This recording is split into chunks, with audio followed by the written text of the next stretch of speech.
സെക്രട്ടേറിയറ്റിന് മുന്നിലെ അനിശ്ചിതകാല സമരം അവസാനിപ്പിച്ച ആശാപ്രവർത്തകർ ഓണറേറിയം വർദ്ധിപ്പിക്കാൻ സമരം തുടരുമെന്നും ജില്ലാ തലങ്ങളിലാകും തുടർ സമരങ്ങളെന്നും ആശാ വർക്കേഴ്സ് അസോസിയേഷൻ അറിയിച്ചു. കേന്ദ്രമന്ത്രി സുരേഷ് ഗോപിയുടെ ഇടപെടൽ കേന്ദ്രത്തിൽ കാര്യങ്ങൾ എത്തിക്കാൻ സാധിച്ചു. കേന്ദ്ര സർക്കാരല്ല സംസ്ഥാന സർക്കാരാണ് പണം നൽകേണ്ടതെന്ന് മനസ്സിലായെന്നും ഭാരവാഹികൾ വാർത്താസമ്മേളനത്തിൽ പറഞ്ഞു.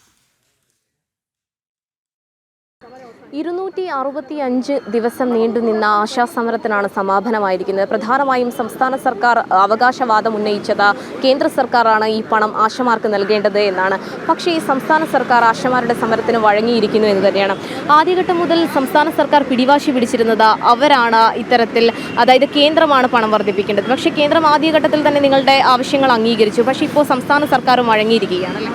തീർച്ചയായിട്ടും അതിനകത്ത് ഈ സമരത്തിൻ്റെ ഏറ്റവും പ്രധാനപ്പെട്ട വിജയം അല്ലെങ്കിൽ അതിനെ ഹൈലൈറ്റ് എന്ന് പറയുന്നത് സമരം തുടങ്ങിയപ്പോൾ മുതൽ സംസ്ഥാന സർക്കാരല്ല ഓണറേറിയം വർദ്ധിപ്പിക്കേണ്ടുന്നത് എന്ന് ബഹുമാനപ്പെട്ട മുഖ്യമന്ത്രി അടക്കം CITUവിൻ്റെ ഏറ്റവും തലമുതിർന്ന നേതാക്കന്മാരടക്കം എല്ലാവരും പറഞ്ഞുകൊണ്ടിരുന്നത്.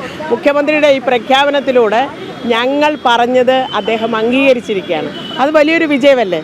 അത് തുക ചെറുതാണെങ്കിലും പക്ഷേ ഞങ്ങൾ 265 ദിവസം ഇവിടെ ഇരുന്ന് വിട്ടുവീഴ്ചയില്ലാതെ ഇവർ ഈ ആക്ഷേപങ്ങളും കള്ളത്തരങ്ങളും എല്ലാം പ്രചരിപ്പിച്ചിട്ടും പിന്നോട്ട് പോകാതെ അതിൽ അടിയുറച്ച് നിന്നുകൊണ്ട് ഞങ്ങൾ നേടിയെടുത്ത വിജയമാണ്, പോരാടി നേടിയ വിജയമാണ്. സംസ്ഥാന സർക്കാർ ആദ്യഘട്ടം മുതൽ പ്രചരിപ്പിച്ചത് അത് പൊളിഞ്ഞു എന്ന് തന്നെയല്ലേ ആശമാരുടെ ഒരു സമര വിജയം? തീർച്ചയായിട്ടും അവർ തുടക്കം മുതൽ തന്നെ ഈ സമരത്തിനെ പരാജയപ്പെടുത്താനാണ് ശ്രമിച്ചുകൊണ്ടിരുന്നത്.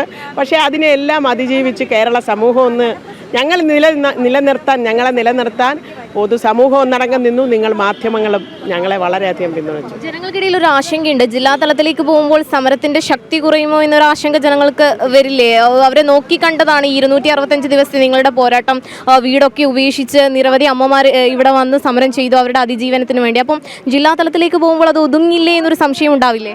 ഇല്ല, ഓരോ സമരത്തിനും ഏതൊരു സമരത്തിനാണെങ്കിലും അതിന് ഓരോ ഘട്ടങ്ങളുണ്ടല്ലോ. അപ്പം നമ്മുടെ ഇവിടുത്തെ ഘട്ടം അവസാനിച്ചു.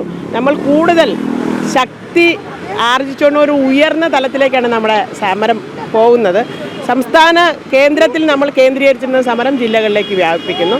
നമ്മൾ ഫെബ്രുവരി 10 ഇവിടെ വരും, ആയിരങ്ങളായിട്ട് ഇവിടെ വരും. അതിൻ്റെ പ്രവർത്തനങ്ങളാണ്. എന്തായാലും 265 ദിവസം നീണ്ടുനിന്ന സമരത്തിനാണ് വിജയം കണ്ടിരിക്കുന്നത്. ഇവർ പ്രധാനമായും ഉന്നയിക്കുന്നത് സംസ്ഥാന സർക്കാർ സമരത്തിന്റെ ആദ്യഘട്ടം മുതൽ പറയുന്നത് ഓണറേറിയം വർദ്ധിപ്പിക്കേണ്ടത് കേന്ദ്ര സർക്കാരാണ്. എന്നാൽ ആ കള്ളം ഇവിടെ തെളിഞ്ഞിരിക്കുന്നു, അത് സംസ്ഥാന സർക്കാരാണ് വർദ്ധിപ്പിക്കേണ്ടത്. അത്തരത്തിൽ സംസ്ഥാന സർക്കാർ ആശമാരുടെ എല്ലാ കാര്യങ്ങളും അംഗീകരിച്ചു എന്നത് തന്നെയാണ് ആശമാർ ഈ സമരത്തിലൂടെ പറയുന്നത്. എന്തായാലും ആശാ സമരം 265 നീണ്ടുനിന്ന ആശാ സമരത്തിനാണ് സമാപനമായിരിക്കുന്നത്. അതിലൂടെ സംസ്ഥാന സർക്കാർ പറഞ്ഞു വെച്ച നിലപാട് തെറ്റായി പോയി എന്ന സമൂഹത്തിന് മനസ്സിലായി എന്നത് തന്നെയാണ് ആശമാർ മുന്നോട്ട് വയ്ക്കുന്നത്. ക്യാമറമാൻ ഗോപുവിനോടൊപ്പം ദിസ്ന സുരേഷ്, ജനം, തിരുവനന്തപുരം.